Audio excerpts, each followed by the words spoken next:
భగవద్గీత రెండవ అధ్యాయము సాంఖ్యము మరియు యోగము 16వ శ్లోకం యొక్క ఆధ్యాత్మిక అంతరార్థము.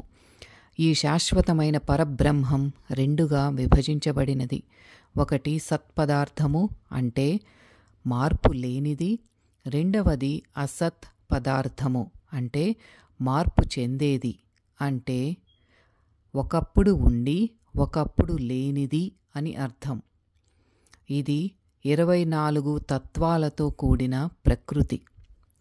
ఎవరైతే ఈ పంచభూతాత్మకమైన ప్రకృతి అంతా కూడా ఆ పరమాత్మ యొక్క మహాతత్వం నుండి వచ్చినదే, మరల ఆ పరమాత్మలోనే లయమయ్యేదే అనే జ్ఞానాన్ని అనుభవపూర్వకంగా పొందుతాడో అతడే సత్కి అసత్కి మధ్య ఉన్న రహస్యాన్ని తెలుసుకోగలుగుతాడు. ఒకటి మాయ, రెండోది మాయ కానిది అని గ్రహిస్తాడు. ఇదే God talks with Arjuna the Bhagavad Gita రెండవ అధ్యాయము సాంఖ్యము మరియు యోగము 16వ శ్లోకం యొక్క ఆధ్యాత్మిక అంతరార్థము.